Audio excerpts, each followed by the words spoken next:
What's up? Greeting, friends. I just wanted to stop and share. So I've been walking through trauma therapy, and it's not easy. Partway through the trauma therapy, old emotions come up. There is a there's a woman I found online who is a therapist and has gone through EMDR, and she shares her encounters with her own therapy that she went through herself. And so she said that going through EMDR, she had to relive some of the trauma, a lot of the trauma, in order for her body to resolve it. And so a lot of trauma is our brain holding on to pain that's unresolved, a lot of times from childhood, because in childhood, our brains haven't fully developed to know how to resolve certain things, so it kind of can hang around. And your body, your mind, your soul can react to these events that have happened. And so trauma therapy, EMDR, tells your brain, hey, these are now memories, and allows your brain to process them and store them as memories instead of your body reacting to them now as if they're happening. Kind of like, you ever been in like a bakery and you smelled muffins, right? And then you're like, and it gave you a flashback to when you're like a child, in the kitchen, and your mom's baking blueberry pancakes, and you feel like you're there, right? Like Ratatouille. If you've seen Ratatouille, at the end of the movie, the critic, I cannot remember his name, he had a flashback to when he was a child. And so a lot of times that's how trauma is, but it's a lot of times dark, and it can be hurt. So you walk into a place, and all of a sudden, like, you're talking to someone, and all of a sudden you're afraid, or you're angry, or you're sad, and it's because your body is going, oh, we're going to react to that scenario through this one right now, because your brain is trying to resolve it, but it doesn't know how sometimes. But also, we're afraid. Our bodies being afraid is proof that we want to be alive. And so your brain is going to send you fear to try to keep you alive. So sad, so scary, so weird. You can be somewhere terrified to death, afraid, because of something that happened that you may not even remember or remember fully. So, and the lady talked about how while going through she was in a place where she felt like, okay, she could manage, but it wasn't healthy. But it was just kind of like, let's say you're treading water and you find a log you can just kind of lean on and breathe on and and catch your breath. That may feel good. That may feel like sanctuary, but it's not. It doesn't mean you're home. And if you want to truly be home, you may have to revisit some things. And so she had to revisit a lot of the trauma that she went through.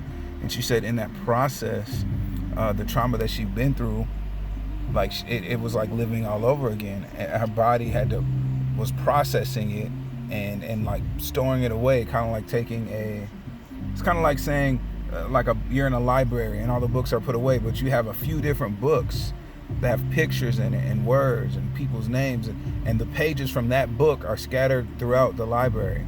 What therapy does, and EMDR tries to collect those pages so they're not just a hot mess, and then compile them back into a book, and allows your brain to put it back on the shelf so your life doesn't look chaotic and out of order. You can actually live and process and grow.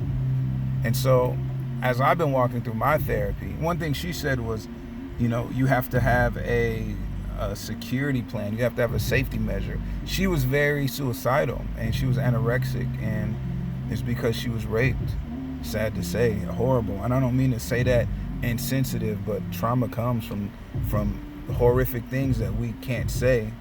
And so as I'm going through mine, your body has to process it. Some people struggle with disassociation, meaning the trauma in your life and in your body is so heavy and so hard that you kind of feel out of it. You're kind of on autopilot. You kind of don't feel like you're there. You kind of feel like you're out of touch with reality. Like, think soldiers in the military who have PTSD, they call it shell shocked. Something goes off so heavy that you're kind of out of it, And so trauma therapy helps you reconnect with like your body, your mind, and kind of connect the dots.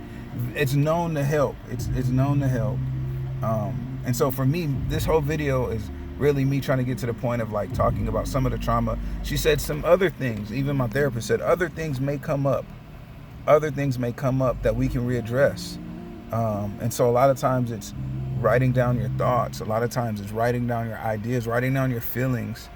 A big thing for her was, and I'm going to share the link, a big thing for her was because she was so afraid to feel feelings, she smothered her feelings.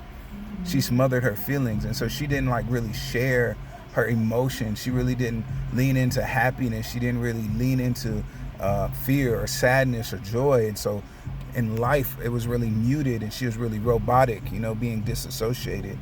And she said after going through the therapy, the highs were good, and then the lows were low, very low. And so in that process, you have to have a security plan. You got to have people to talk to. You have to have people to listen to, people to just help you feel grounded, And a great story. I hope you listen to it. Please do.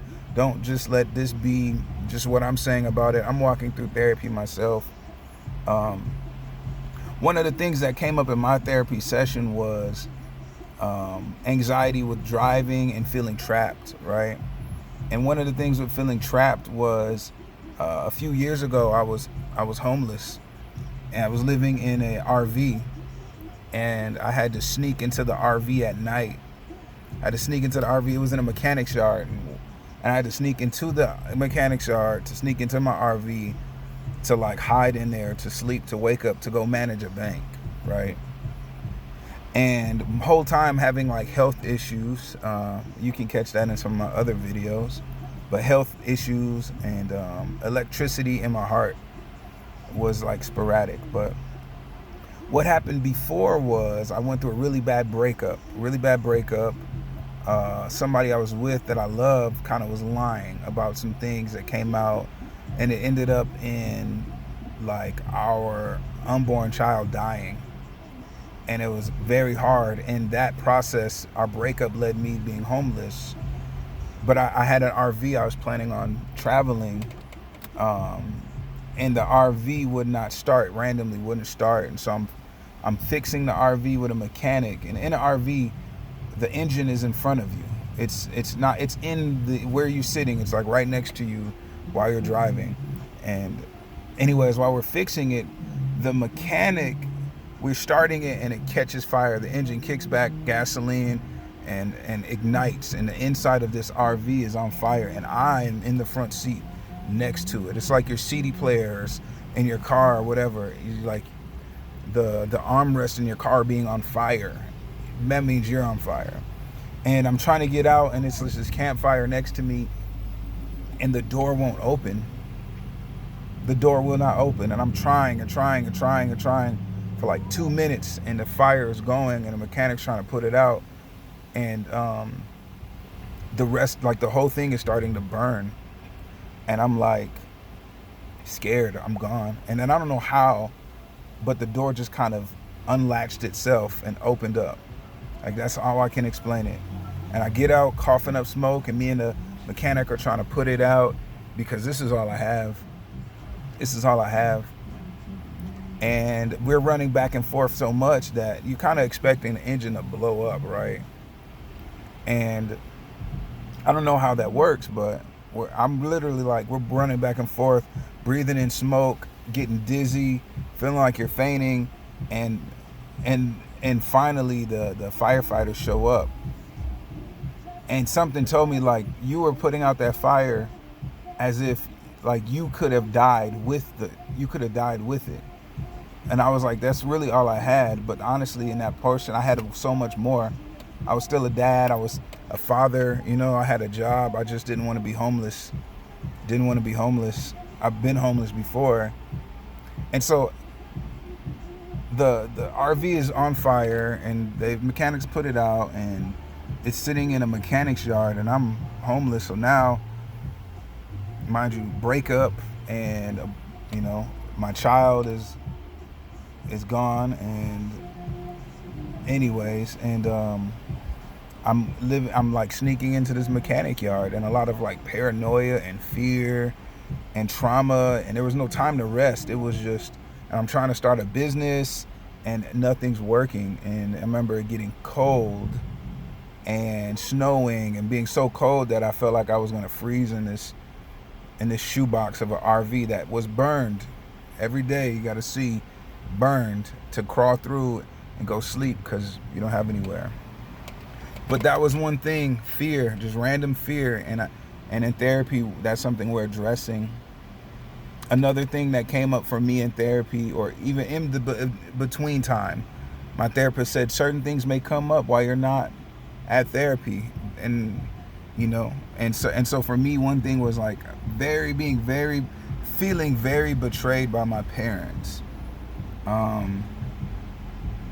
Growing up, like my father was either very aggressive or neglectful. I didn't live with my father until I was about 14 or maybe 13, and then I would run away. I wouldn't stay with my father. He was just very aggressive, and it was very hard to like. It kind of felt like my life was never good enough for him. So I'm living with my father, and he would do this thing where I would come home from school. He would have me sit down at the table, be super angry with me. Your grades, you're this, you're that, you're da da da da da. And I'm like, I don't know how to resolve these things.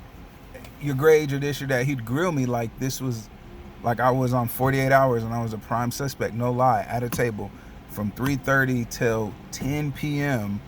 And it would be so jarring for me at 13 that I remember my jaw would be so locked because I'm waiting to be hit, I'm waiting to be punched and all this other stuff. And to the point, it was so psychologically traumatic that